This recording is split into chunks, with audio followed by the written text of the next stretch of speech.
Welcome back to another episode of Rock Boys Football. It is no secret that over the last couple of days and weeks, we've talked extensively about this USC football team. But, the majority of our conversations have been what's going on with the recruiting trail, talking about visit weekends, breaking down the commitments as they've come in. And it kind of dawned on me this morning that we haven't talked a ton about this team in terms of what's going on the spring practice fields. And when you kind of dive into some of the storylines, there are some really intriguing storylines that have emerged for USC during the early portions of spring practice.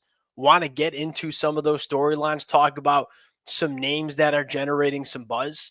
Now, I want to start with just some general takeaways. And I think the first one is the buzz, the energy around this program just feels different. And it's not only on the recruiting trail front, it's also in terms of, hey, what's going on with this team going into 2025? You can talk to the media members who are at practice. You can talk to the coaches after practice in some of these interviews. You can talk about the recruits that are on campus watching practice. Everybody's singing the same tune, and that is the energy and buzz around this program drastically different from what it was 12 months ago going into 2024.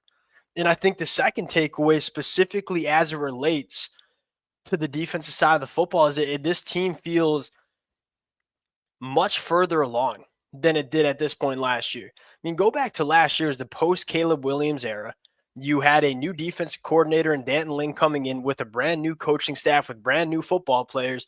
We did not know, we didn't really have a clue what this defense was going to look like in the 2024 year. We kind of had blind confidence that I think Danton Lynn's a great defensive coordinator, so it's going to move in the right direction, but we really didn't know what this team was going to look like on the defensive side of the football. You fast forward to where we are right now, you're year two with this defensive coaching staff, which I think is a sneaky, massive storyline. I mean, you go back to the history of college football, year two defensive coordinators, they always take a step in the right direction. And I think Danton Lynn, not only going into year two, but with a significantly better defense from a talent profile standpoint, you could see a very big step from this defense. But at the end of the day, you feel like you're further along with your install, with the identification of, hey, who are our playmakers on defense? Last year, we didn't really know any of these things. Now we kind of do. And I think that matters.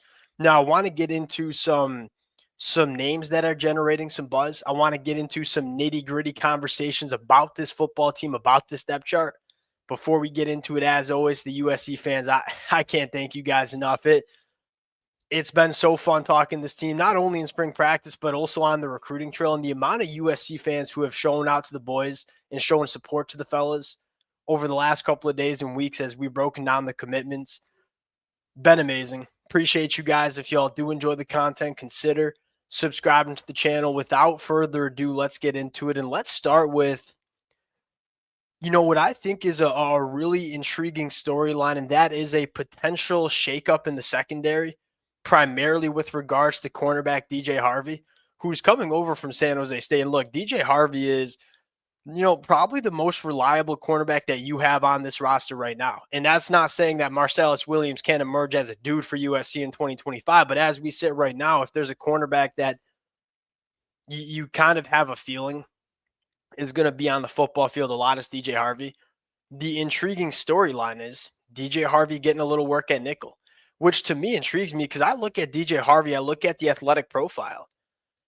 Wouldn't be surprised if that is his best position. He's 5'11", 200 pounds, kind of a thick, stockier build, tackles really well, really good short area quicks. DJ Harvey, you could make the argument that he's played a lot of boundary cornerback, especially at San Jose State, because he was one of their better football players that they had. But you could make the argument that he'd be a better nickel defender. He played nickel at Virginia Tech before transferring to San Jose State. Now, as much as it excites me to have DJ Harvey potentially working at nickel at times, I think you got to make sure you feel good about the depth at your boundary cornerback position before you move DJ Harvey. Because going back to our conversation here, DJ Harvey, as it sits right now, is the most reliable cornerback we have in this room. Now, DJ Harvey moving to nickel, I think, bodes well for what we're hearing from Marcellus Williams, where it sounds like that year two jump is legit. It's real. It sounds like he's going to play.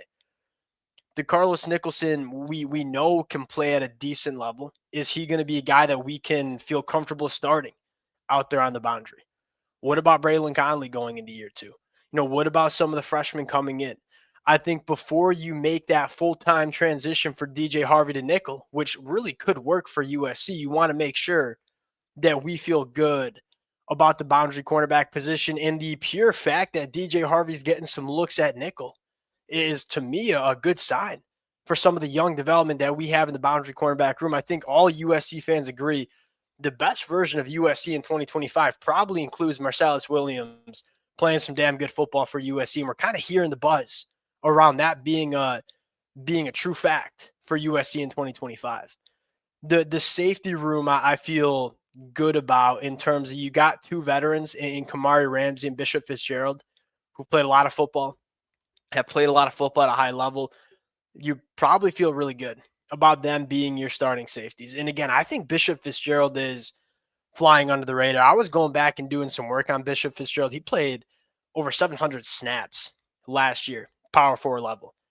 He tackles really well, can hold up in man coverage. We know Kamari Ramsey's a dude, arguably outside of Eric Gentry, the best football player on this defense.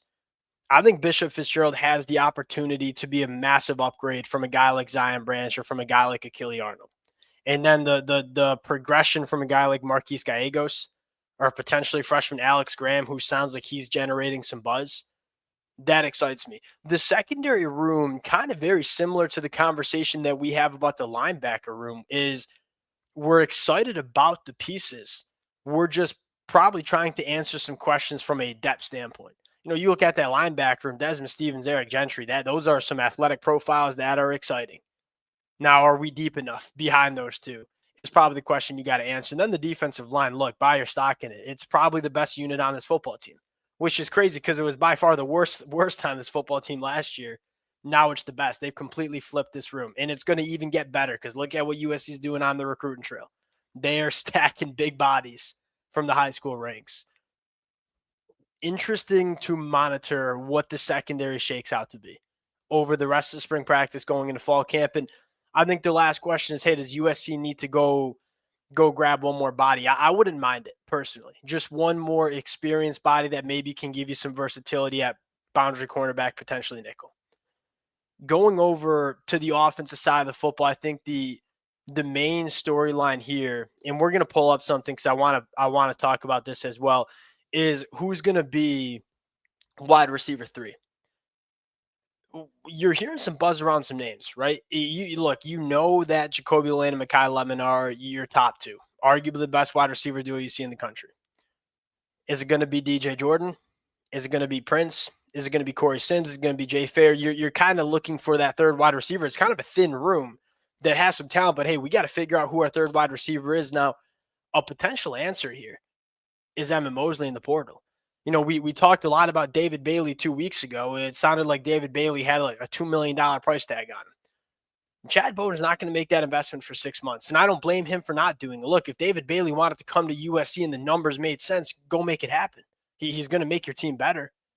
But we don't want to add a guy like David Bailey at the expense of blue chip prospects in the 2026 cycle. Emmett Mosley makes a little bit more sense because, one, USC's looking for a wide receiver 3, and you look at Emmett Mosley, he's a guy that as a true freshman last year was extremely productive for Stanford. Guy that can play the boundary, guy that can play the slot, can kind of fit in wherever you want him to play at 6'2", 190. But at the same time, this is not a one-year rental. Emmett Mosley comes in to maybe be your wide receiver 3 in 2025. It's only going to be a second year of eligibility. He's going to have 2 more years of eligibility after that. He was a freshman last year. And so to me, it makes sense where it's like, okay, you can go out and get Emmett Mosley. Obviously, little brother's coming in next year. You can be your wide receiver 3 this year. And then if Jacoby Lane and Mekhi Lemon go to the NFL draft after this year, you have a guy in Emmett Mosley who, one, you like and is going to have an opportunity to be maybe that wide receiver 1 in the 2026 season. Emmett Mosley makes a lot more sense than David Bailey. 1, because you're kind of looking for some bodies at the wide receiver room. And then 2, this is no one-year rental like David Bailey was. We'll see if they decide to go that route. To me, it makes so much sense because you look at him and say he's the exact kind of wide receiver you're looking for. He's been productive at the power 4 level, has 3 years of eligibility remaining, and's a guy that can play out on the boundary and in the slot. Actually did a lot of good work from the slot at Stanford as a true freshman. This one makes a ton of sense. I'm excited to see where that goes for USC. Now, the other two question marks we're kind of picking through here is running back depth with Amarian Peterson hitting the portal. I think you have three running backs that you like, and I think Amarian Peterson's probably transferring out, and that tells you a little bit about where Brian Jackson is and where Jordan Wayman is. Right? If Amarian Peterson felt like he had a chance to be that running back one, he probably wouldn't be transferring out. I think that's a good news for guys like Jordan and Brian Jackson. And in this era of college football, it's going to be hard to have 4 or 5 running backs that you trust on your roster. And so it stinks to see him leave. Best wishes forever wherever he ends up. I think he can have a bright future. But I do think that tells you a little bit about where B-Jack and Jordan Wayman are. And the buzz we're getting from Jordan Wayman. And I know some of y'all are making the Ashton Genty comps. I'm not sure if I'm there yet, but the kid kind of looks like Ashton Genty. And you're hearing some good things out of spring practice. USC's been kind of elite taking these running backs out of the portal. And I know Jordan Wayman's a JUCO guy. Woody Marks last year, Marshawn Lloyd the year before.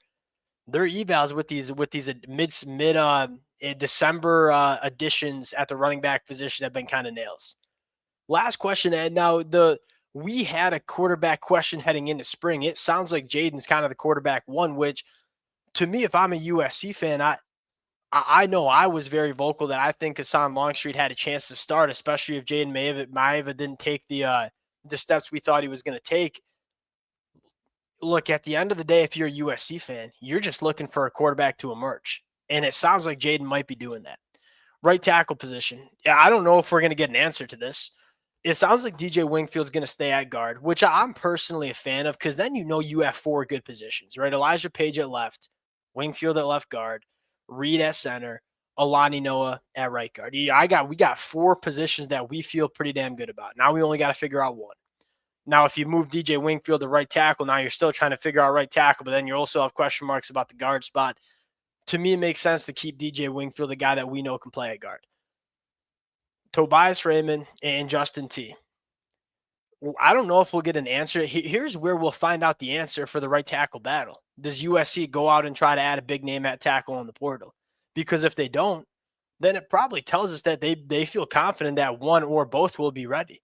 And if they do, maybe it's like, hey, we're trying to fill that. We still have a question mark about it going into fall camp. We'll see what happens with I don't have any intel to share about that right tackle battle. To me, it's probably outside of the wide receiver 3, probably the biggest question mark you have about this USC offense. And again, there's still that blind confidence I have that Lincoln Riley's going to be able to figure it out on offense. I think a lot of USC fans feel that way. We'll close it out there.